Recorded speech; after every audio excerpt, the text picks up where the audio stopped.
Welcome to the Travel with Joy podcast, where travel meets real life. My name's Joy Iromuanya. I'm a flight attendant, Navy Reservist, and a storyteller.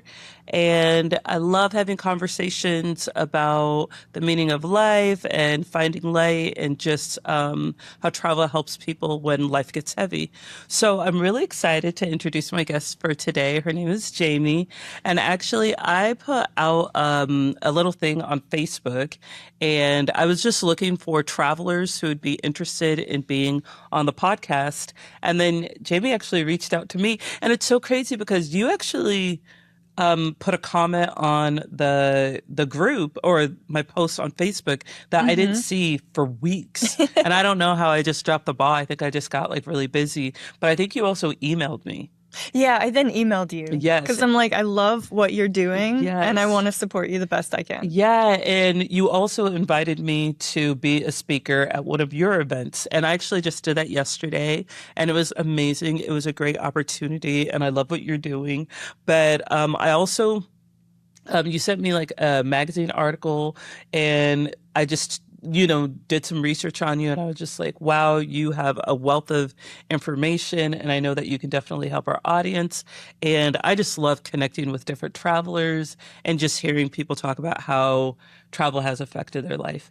Yeah, I definitely agree. I share that same passion. I love people, and I feel like everyone we meet, we learn something from everyone. True. And so surrounding yourself with travelers or people who just get out and do stuff, that to me brings just so much color to life. So that's why I love that. Yeah, what you're doing is incredible. Thank you. So let's just jump right into it. How did you spark your passion for travel? I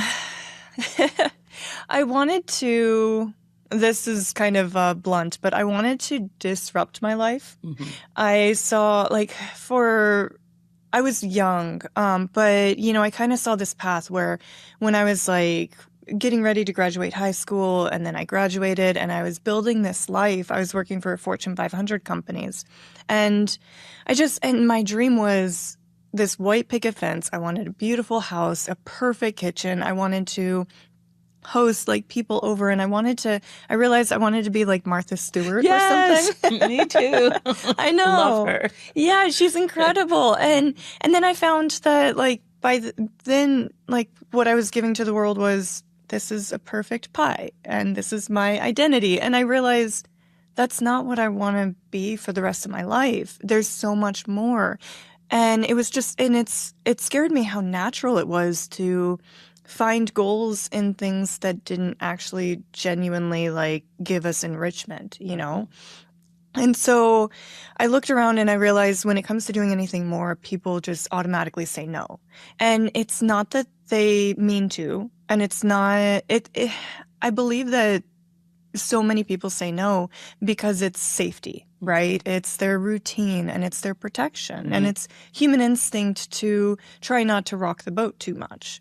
And I realized I want to say yes to something. And I had a chance basically to teach English in Korea, and I went for it.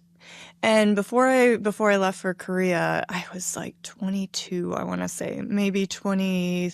No, I think it was 22. And everybody was so afraid for me. And all these people, nobody had been to South Korea, and they all had all this advice of they're going to eat your cat.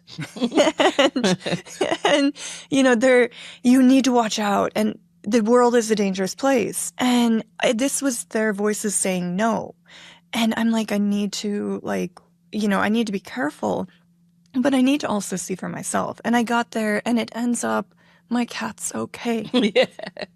Nobody was going to eat her. And the people were so friendly. And it's and you would drop your wallet and walk away, and it doesn't cross anybody's mind to take it.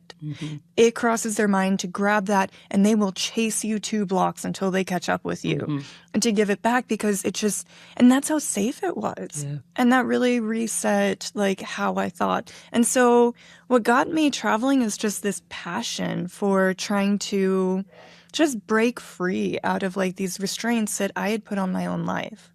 And so that's kind of how everything came about. And you're originally from Nebraska. That's a good question. Oh, where? Okay, tell me about There are two questions that I have a hard time answering, and that's one, what do I do for a living? I still don't know. And number two is where am I from? mhm. I am just this mutt of a person. So I I always had said I was born and raised in Hawaii because my social security number is from Hawaii, and I lived there until I was like 9 years old. Wow. Yeah, What part? from Honolulu, Okay. so Oahu. hmm And so I loved it so much. And I just remember on Christmas, they would put Christmas lights around these palm trees. And I'm like, this is home. And then when I was 9, we moved from Hawaii to Weeping Water, Nebraska.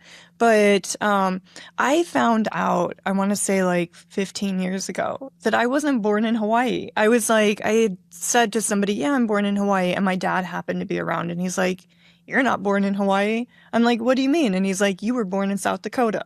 Oh, whoa. So I'm like, but my social security number's Hawaii. And he's like, you're South Dakota. He's like, yes, we got your social security number because we moved to Hawaii so quick. But so now I'm like South Dakota and Hawaii and Weeping Water, Nebraska and Omaha, Nebraska. Mhm. But it's just a mix of everything. Where is Weeping Water? I don't really know. Okay, because I'm gonna have to do some research on that because even I don't know. I've heard of it. Have you? Yeah. Yeah, it's a tiny town of 1,006 people, and then Tim's mom had a baby, and the population went up to 1,007. Wow. It's And that Tim is small. the dad, your dad? No, Tim is just this random guy whose Oh. mom had a baby. Okay. So that's Weeping Water. Okay. Okay. Yeah. And it's somewhere in the middle of Nebraska. I guess about an hour away, maybe down south. Okay. I was there until I was like 14. Okay. And then we moved to actually, I guess Carter Lake, Iowa. See, Okay. my life is a mess. Yeah. And yeah. I'm lucky to have lived in South Korea and Germany Mhm. and the Czech Republic and some really interesting places. Yeah, that's so amazing. So, which 3 countries do you think changed you the most and why? Oh, that's a really tough question. I'm really fortunate to have been to now almost 100 countries. I'm just Wow. really I'm so close to hitting 100. So it's hard to pick just 3. Mhm. But I'm kind of like you. I love talking to people about travel. Mhm. And what I found is that if you ask people their favorite country, a lot of times their favorite is the very first country they ever go to Mhm. outside of home. Mhm. And that I think is true for me too. I love South Korea. It's the place where I discovered like a lot of beauty and things that I didn't realize were so beautiful. Mhm. And, being the first really helped just kind of change my life Mhm. massively. And I can see why people have this like beautiful fondness for the first country they ever went For to. sure. For sure. And so South Korea, oh my gosh, and the food is so good. And that helps. And this, maybe another one would be, I really loved Mexico because I went and I was only supposed to be there for like 5 days or a week. And I ended up staying for like 30 days. I didn't want to go home. Mhm. And there was just always more and more and more to see. And that there's something that happens with travel, not with everybody, but with a lot of people, where we learn to let go of everything in the past. And we learn to let go of everything in the future. So depression is put aside and anxiety is put aside, and we learn to live in the moment. So true. Yeah, So true. it's such a beautiful thing. And to me, the first time I really felt that was in Mexico when I just let go of everything and I would just wake up and with no restraint or anything.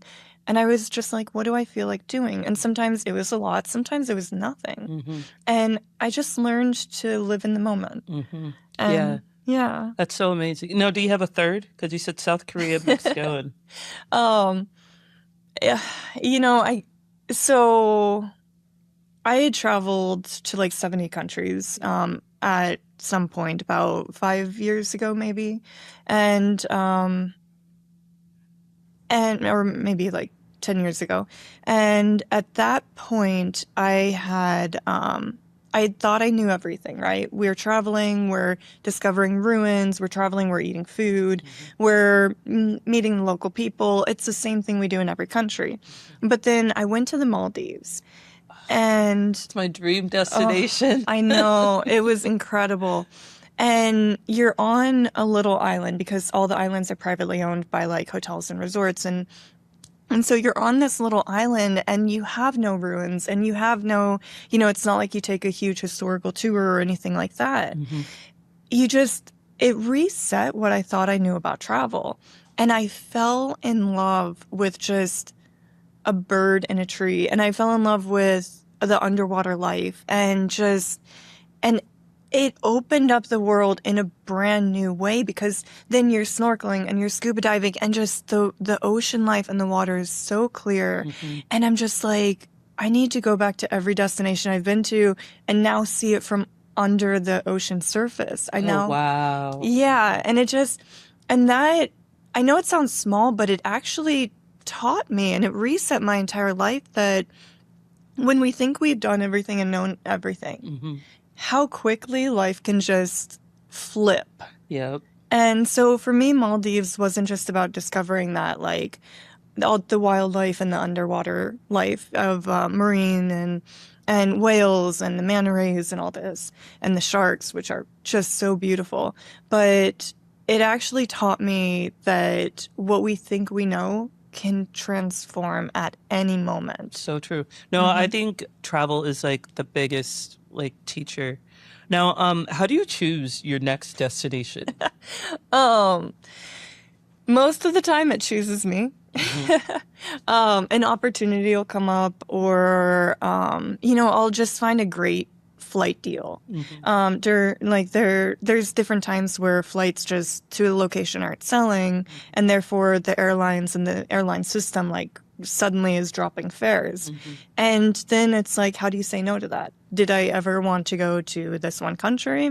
It wasn't really on my mind, but the flights are so great that here I go. Do you have like a notification that like tells you, or are you just constantly like on different websites and just checking out? Just kind of constantly checking. Yeah, it's just this curiosity side of me that's always like, I'm always on Google Flights, flights.google.com. I'm always on that, and I tell everyone use it. And I'm just always checking to see where we can get to for really affordable. And like somebody will say something about a flight, and I'm like, oh, I wonder how much that would be. And then I do, and sometimes I'm just really surprised. Yeah. See, I'm always so interested in that question, because with me, having so much of my travel connected to the military or to, standby flying, it's literally like I'll work a flight and I'll see that it's half open. And I'm like, oh, I could come here. Or I'm in all of these like non-rev Facebook groups, and sometimes people will be like, there's a non-rev spot. Like when I went to the St. Vincent, a few weeks ago, somebody was like, oh my God, this flight has 60 open seats. And I was like, oh, okay, But I'm also kind of like, if you're just like a regular person, it's like, do you go to the same location over and over, or do you pick somewhere else? Or I don't know. I always feel like that's so interesting. Yeah, exactly. Now, how has travel like just shaped your worldview, and just like, coming from, see, I know Hawaii is a lot different from Nebraska, but also I just feel like we inherently have these like blind spots where we're constantly like learning and evolving and growing. Yeah, everybody says I'm so lucky to grow up in Hawaii, and I am, and I'm so grateful for that. But I'm really glad that my parents ended up moving to Nebraska, because if I had still stayed in Hawaii, I honestly never would have traveled. Mm-hmm. And it's from going from Hawaii to Nebraska that I realized that there's a whole world out there. Mm-hmm. And because I'm just sitting here, that's what made me get out and travel. And that's when I discovered who I am and my passions and what I wanted to dedicate my life to is helping people travel. And that only happened because we moved from Hawaii to Nebraska. Mm-hmm. So I'm really grateful for that. What was the question? Just like the world view, just like how has travel like shaped it? Okay. Because I know for me personally, I feel like because I've only been a flight attendant for 8 years, you know, so I Only did. 8 years. But I'm just saying, like, I really didn't start traveling. Like, I have friends who, you know, like their parents worked for the airlines, so they had a passport when they were like, you know, Yeah. really young. But for me, just seeing just like what you were saying, just about how sometimes we focus on the rat race of just like going and going and going, and travel has really just helped me learn to like strip things down and kind of like what really, really matters. It's not necessarily the biggest house or the best car, but just, you know, having like that peace, that inner peace, and just the simpler things in life. Yeah, that's exactly Yeah. it. And we're all so similar. You know, like even the most like just like if you see a country where you're like, oh, you know, the language is different, the just everything, but at like our core beliefs, we all want the same things. Like so. We really do. Hmm. Travel's changed my worldview just for the people aspect. I fall in love with everybody that I meet. I love talking to people Hmm. and I trust people. And out of everybody that I've met, there have been times where, you know, people have betrayed or lied or, you know, there's times that you get burned or hurt. But I will never let that overrule how much my life has opened up from trusting people and So true. believing in people and believing in the kindness. Yep. Yep. Yeah. It's so funny that you say that because my mom is so against me being a solo traveler. Yeah. And if you can't find people to go with you, you just got to go. And I always tell her, I'm like, people are inherently good. Yeah. And my mom's like, you're naive. Like you got those rose colored glasses on. But I'm like, I really believe that. Yeah, I think when we get out into the world and we start having to rely on these interactions, because at home, you know, we have our own routine, we have our own stuff. If we come across good people or bad people, it doesn't massively impact us. But when we're in a foreign country by ourselves, running around a city we don't know, then these little human interactions are a huge part of our day. And then you notice how many people smile at you. Yep. And you don't notice that at home. And you notice how many people go out of their way and come up to you to say like, hey, do you need help? And are you turned around? And So huge. all this stuff. So huge. Yeah, I was going to South Korea because I was on my way to Thailand, and I haven't really spent a lot of time in South Korea. It's always like a layover to, you know, another, but they handed out my tray and it just, you know, it was like a Korean tray. So I just kind of stopped and I looked at it and I was just kind of thinking like, how do I do this? And a lady just like 2 rows back just came up to my table and she was like, may I? And I was like, sure. And she was like whipping it and pouring the water in and putting the spices and stuff. And then she gave it back and I was like, oh my God, thank you so much. And then she just went back to watching her movie and I was just like, that was just so kind. It's like really moments like is. that. Yeah. Now, what's a destination that exceeded your expectations and what is one that kind of disappointed you? Okay. That's always tough. A destination that exceeded my expectations would be, I would have to say Antarctica.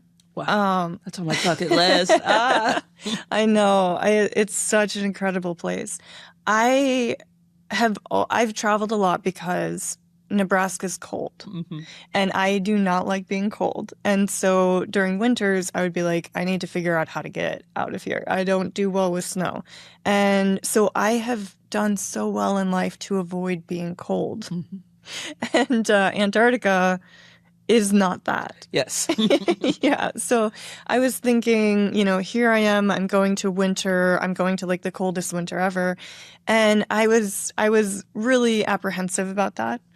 But when I got down there, I just I couldn't believe the wildlife and like the beauty of nature and the colors, just with a black and white destination, but just you add in a sunset and the entire world comes alive. It's stunning. It's just magical for sure. And so that was one where I was just like, okay, so I'm just going to bring some hand warmers and I'm just going to get through it. And then I got there and I'm like, I don't want to go home. Yeah. Keep me here. I've got a parka. I'll be okay. Yeah.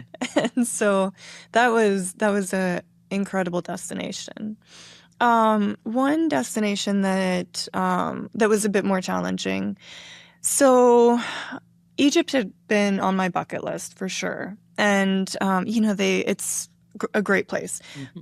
But as a solo traveler, I rely a lot on friendly people and smiles, and I need to trust that I can find help when I need it, Mm-hmm. and just a destination, whether the people are friendly or not friendly, that really impacts me a lot because I'm solo, and I believe in good people. But when I got to Egypt, I was really surprised that a lot of people had just kind of money as a motive for talking to me. Mm-hmm. And it was just a lot of the moment that they found out that you weren't going to spend money or anything like that, they just wouldn't talk to you anymore. Mm-hmm. And therefore, I was having a hard time making like local and like deep exchanges or trying to get to know locals. And I didn't have a chance to go too much to outskirts, and this is all, city center of Cairo and everything like that. Mm-hmm. So because I had a kind of a packed itinerary, so my like little local market in the center of the city, that was kind of the limit of my people to people exchanges.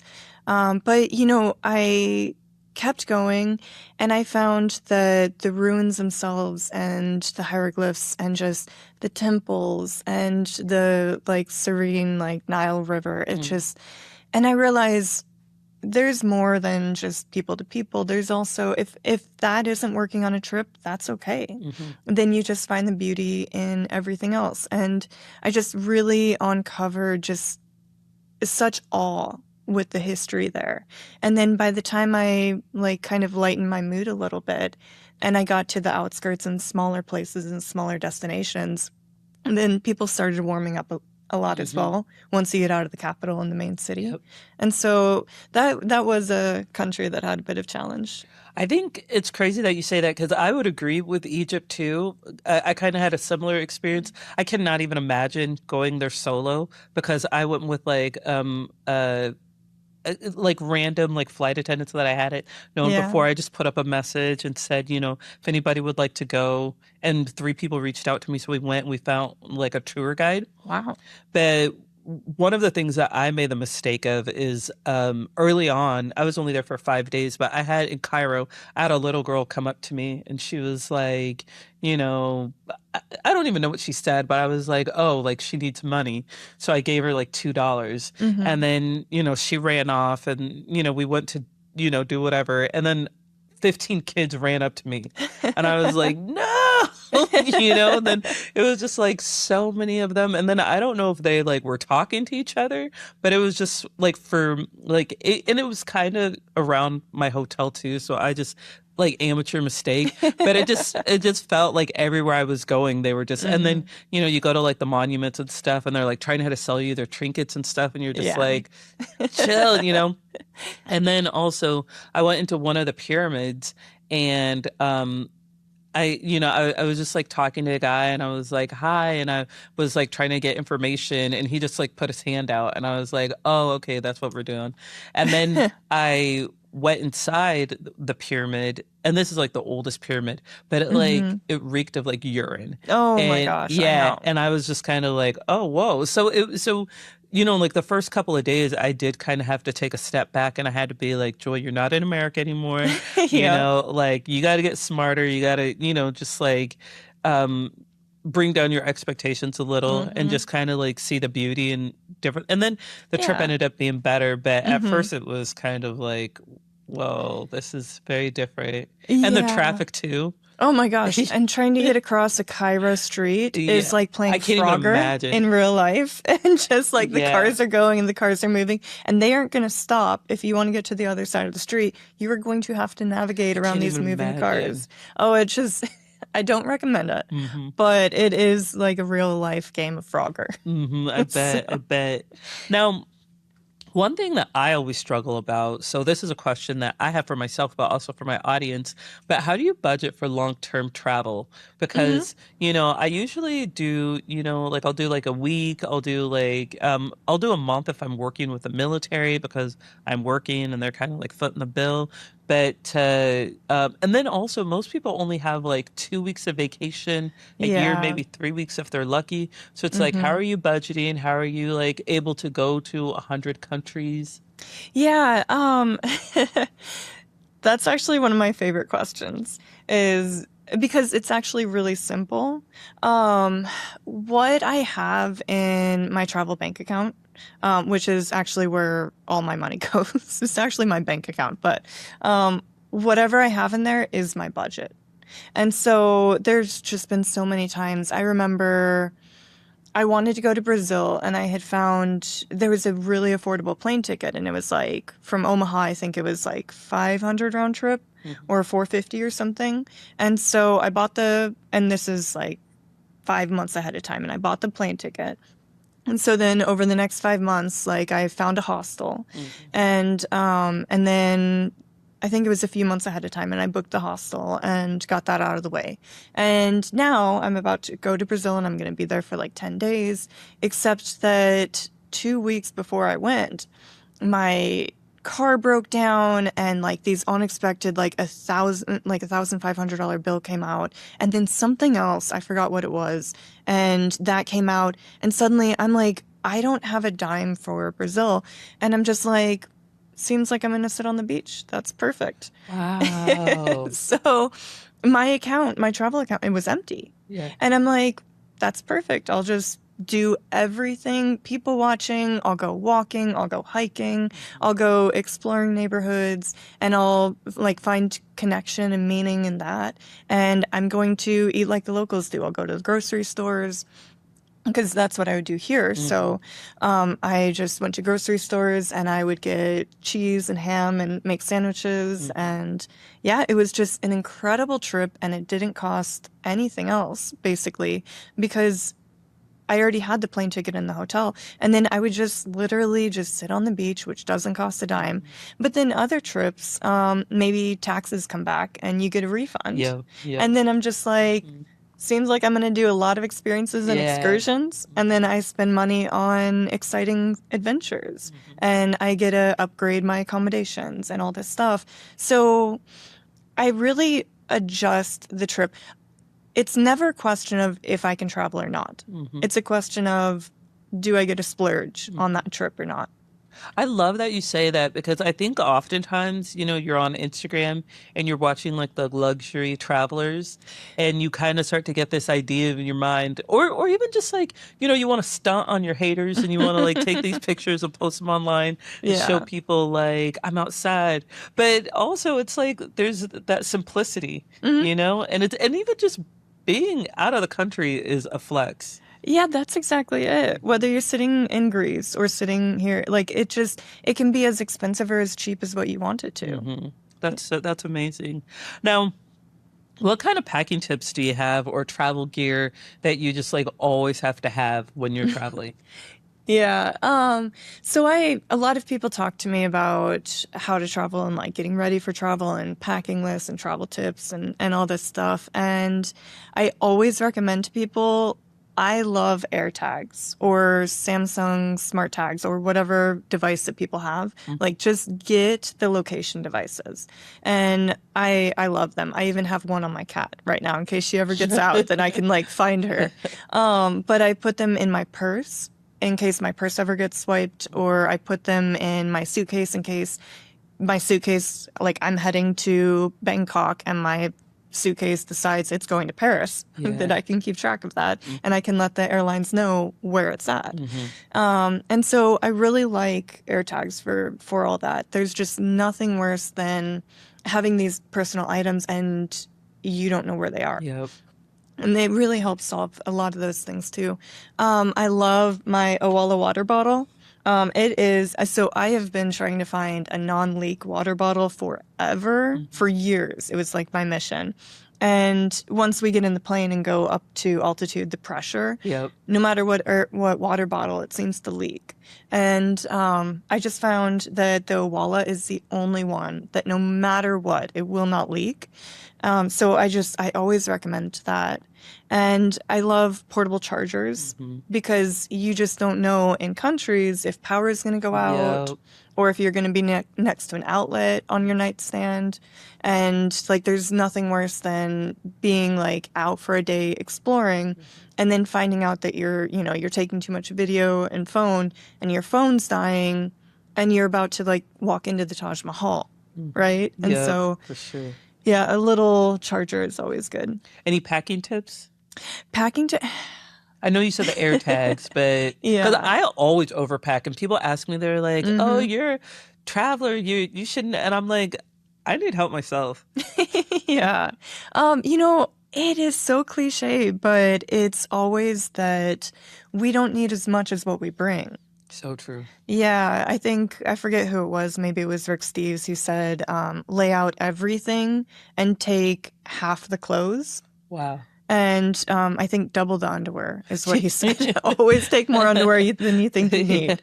But that has really been a great philosophy because a lot of these trips that we take, we're changing hotel every single night. We stay one night in this hotel, one night in this town, and we're passing through and we stay the night here or like an extended layover here. And it just gets to be a nightmare. And you become like basically burdened by your own belongings. And that's really challenging to try to always like unpack when you get to a place, like you're showering, you're getting your night bag and stuff. And then the very next morning you have to pack it all back up. Yep. And it's also so heavy, like carrying around your bag and all of that. Yeah. And I also I'm glad you brought that up. Another thing that I love is a roller bag, like a backpack with wheels. And so they make these like carry-on backpacks that have a built-in handle and wheels on them that also are a backpack. And so I need that. I know. I won't go anywhere without mine, but it just really saves the back because places like Italy, a lot of these streets are a little narrow. So if you're getting this giant shuttle from the airport to your hotel, they can't actually get to the front door of your hotel. And how are you supposed to get there if you have like all these rolling bags and suitcases? Oh, yeah. And so being able to have like a lighter kind of backpack, you just put it on and you can walk. And that really helps save the back. When I was in Albania, I made the mistake of having this like large backpack and, I was in an Airbnb that didn't have any elevators and I was like all the way at the top and I'm like walking all the way and then I get to the top and then I fall.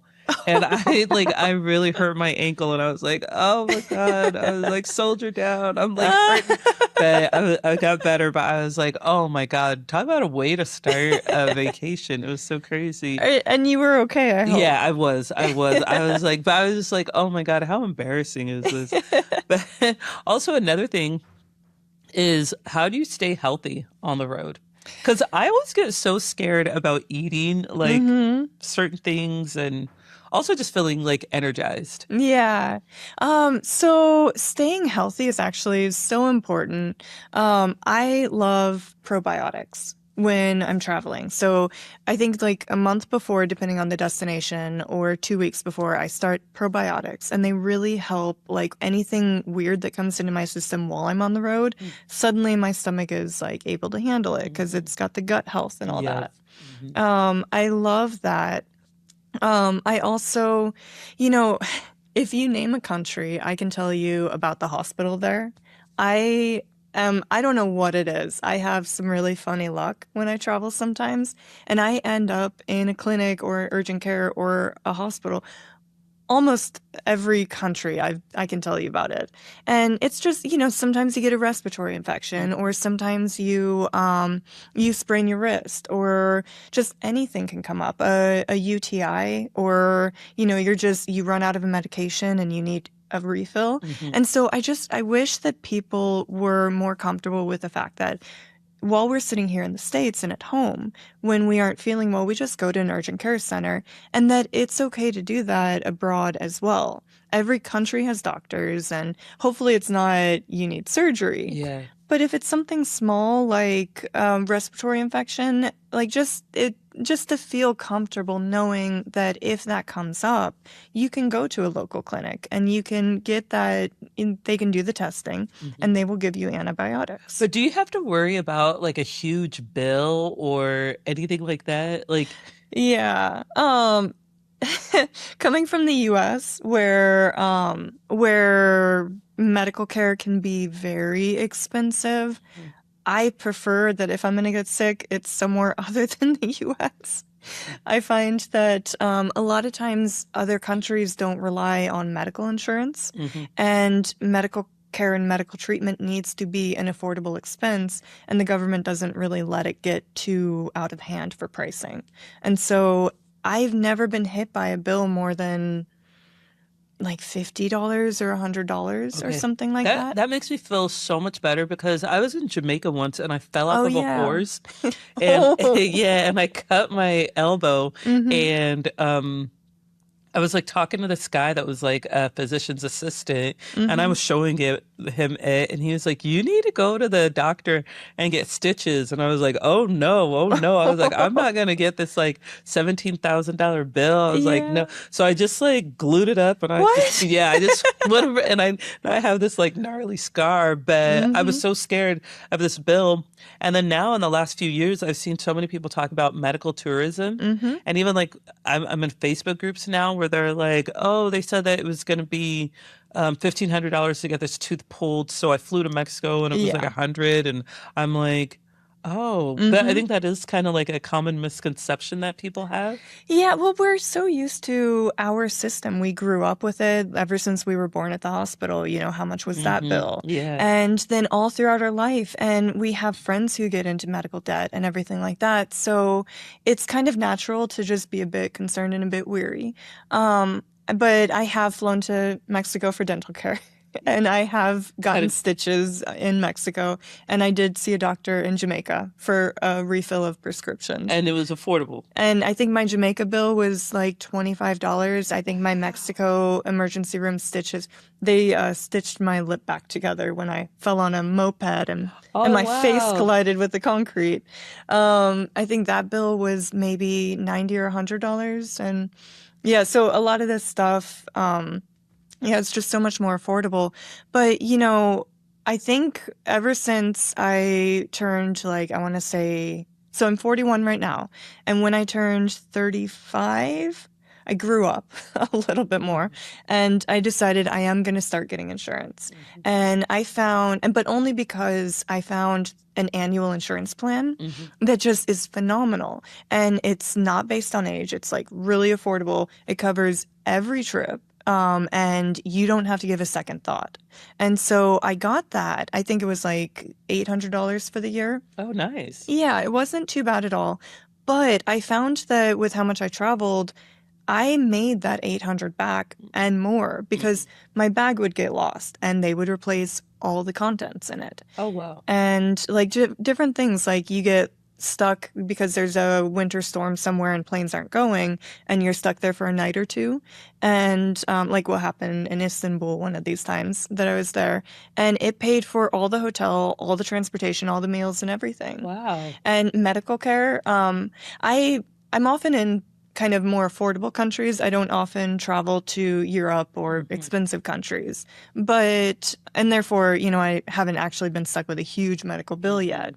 But the coverage has like up to 50,000 or 100,000 or something. And so for people who go to these more expensive destinations, I do recommend that you don't try to wing it medically. and that you get something like that. So I always book through Allianz. They're my favorite. But I think there's a few companies out there. But just make sure it's a good one, because if you get like TravelX or Allianz for insurance, then they actually pay claims, whereas a lot of other like more affordable insurance companies, they make their money by charging you for the policy, but then declining claims. So just, doing some research to make sure it's a good company. Read the reviews. Yeah. Now, what kind of advice do you have for safety in regards to solo traveling? Oh my gosh, that's a good question. I'm a solo traveler. I have done all my travel. I stopped waiting for people, and I'm just like, I am going. And so I've done a lot of it, and there's been good and there's been bad.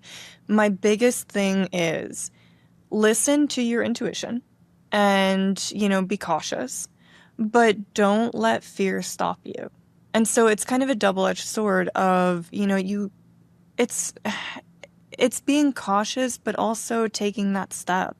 And it's not to be afraid to get out of your comfort zone, but, just carry to your intuition with you. But just, you also have to smile at strangers, and that, and that doesn't mean, you're trusting them and getting into cars with them and everything like that, but just just open your heart a little bit, but with caution.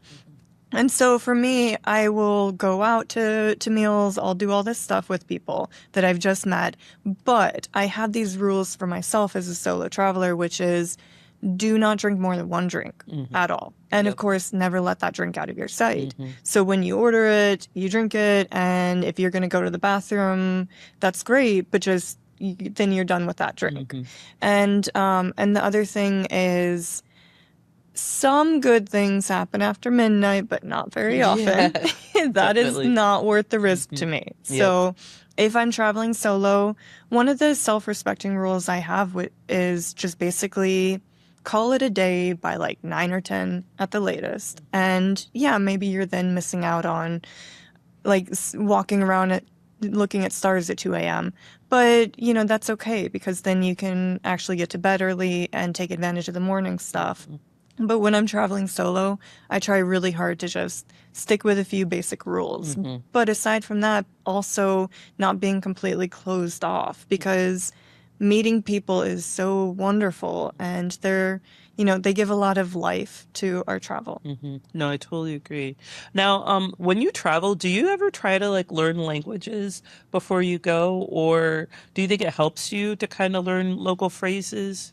Yeah, so I've met some people who say that they will not travel until they speak the foreign language fluently, and that breaks my heart a little bit, because I'm like, you might not ever travel, because are you ever going to be fluent enough for your standards, And even if you were fluent in German, you can go to Germany. They aren't going to speak German to you. They want to speak English and practice their English. And so I try really hard not to let not being fluent ever stop me, but I try really hard to also be respectful to the locals. And so I will always learn how to say hello, goodbye, thank you, please, and just some basic words. And I find that goes a long way, and they're always so excited that you're trying. And then it's really fun to meet local people and have them teach you additional words, like, I would like water, please. And could I have, can I order a cheeseburger, or whatever you want to do? And so it's also a way to have a great local exchange with people too, is having them teach you their language. But my favorite universal word is a smile. Oh, so true. Yeah. So true. Now, how do you balance like going to touristy sites and going to like authentic, like off the beaten path destination or locations? Yeah. This might be, not everyone might agree with this, but I believe that a lot of the tourist sites are there for a reason. I can't imagine going to Rome and not seeing the Colosseum. It's so historic. And, going to Paris without seeing the Eiffel Tower, because when you get there, yeah, there's some tourists there, but you realize the Eiffel Tower isn't just this big, beautiful structure that like goes all the way up to the stars, you realize it's in this beautiful park and you have green grass under your toes and you see local people just picnicking and they aren't even looking at the Eiffel Tower. They're just laughing with their friends and passing around like some cheese and some bread. And so a lot of these things are just really meant to be experienced because a picture of the Eiffel Tower doesn't give you that. And so I really would love for people to actually go and see the sites that places are so famous for.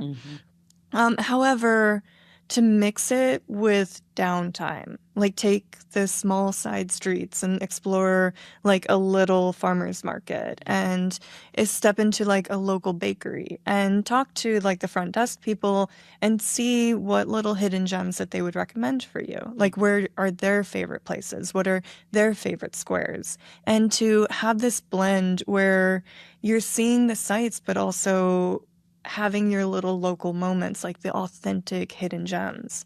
So that balance is really important.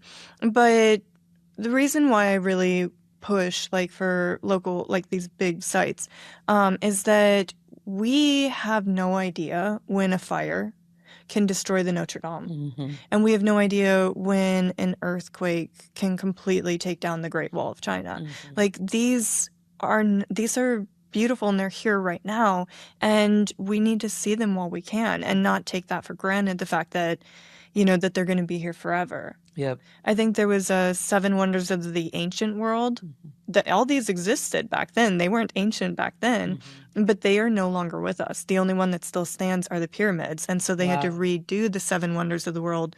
And I think in 500 years they'll have to redo it again because what we have today is not what we're going to have, tomorrow, guaranteed. So that's such a good point. Now, what's your favorite way to document your trips? Like, is it photography? Is it journaling? Is it vlogging? Like, how do you document your trips?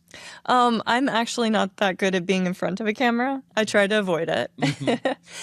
So I don't do too much of the vlogging. And my favorite thing, I grew up without a TV, and I would just journal as a little girl. I would just write and write and write.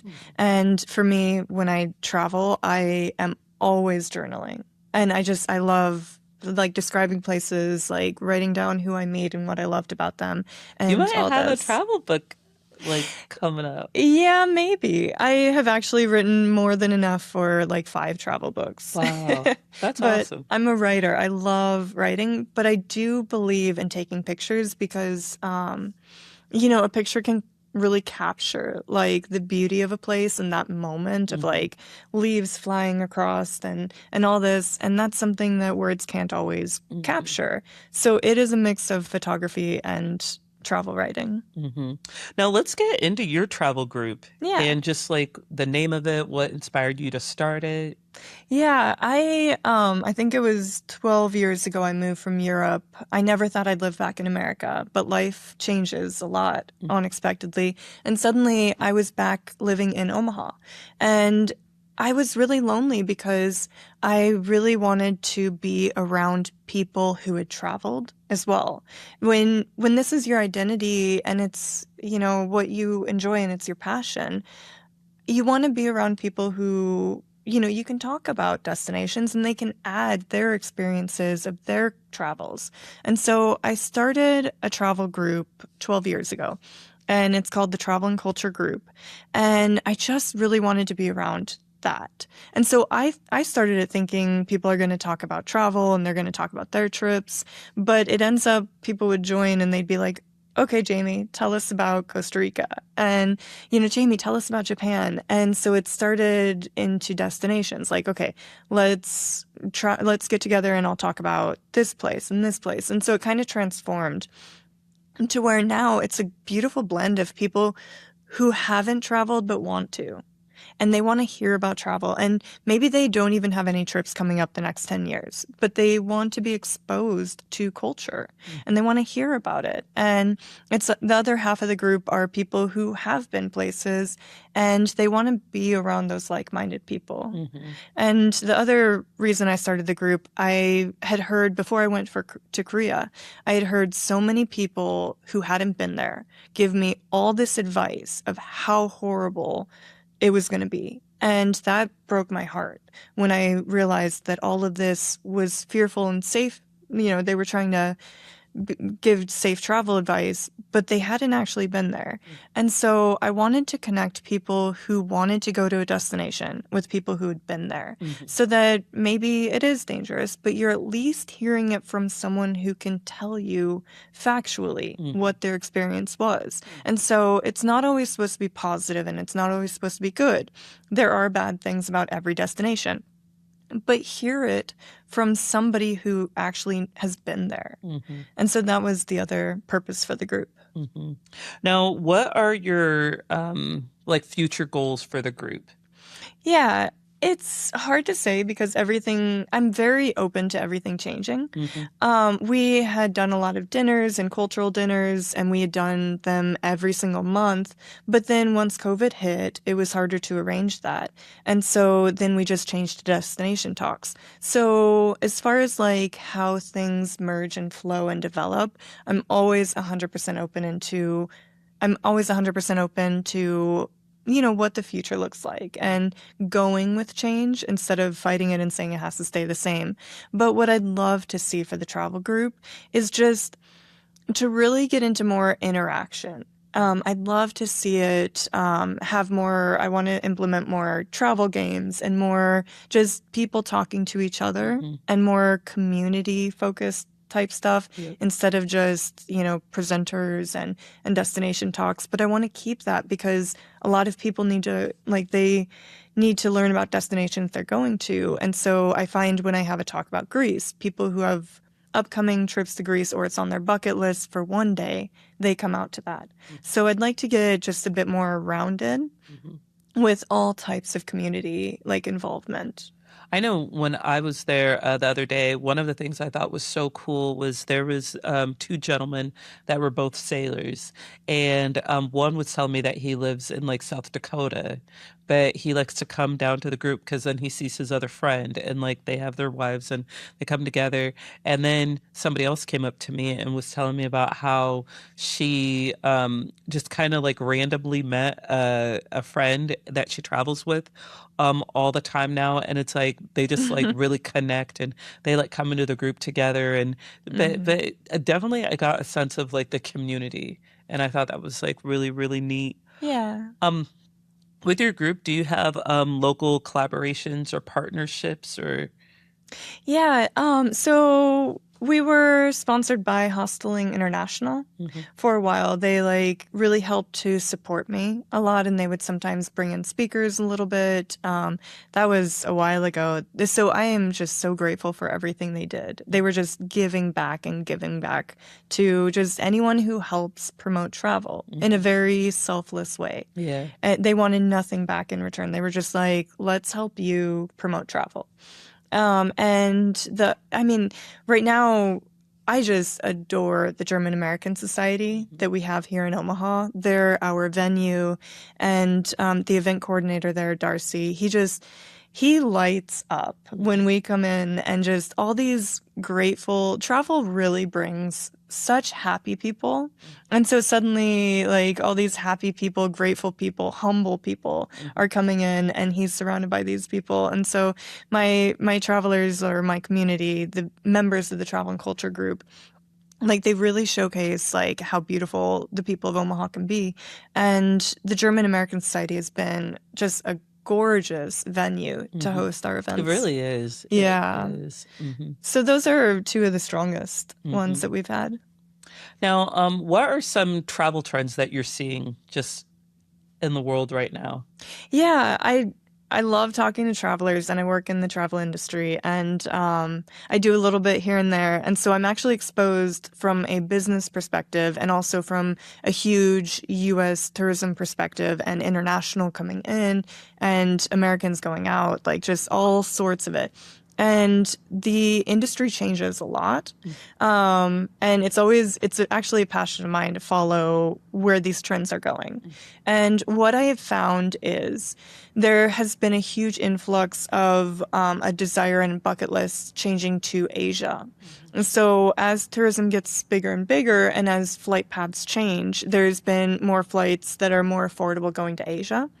And so Japan is huge. And I started hearing like way above average about Japan about 2 years ago. And now I don't know very many people who say that Japan is not in their top 5. And so I think Japan is going to stay big over the next few years, which is a bit challenging because as a place gets really on the map and really big, like all the world wants to go there, then it gets more crowded, hotels get more expensive. And so I love people who are just like, well, I see Japan is big this year or next year.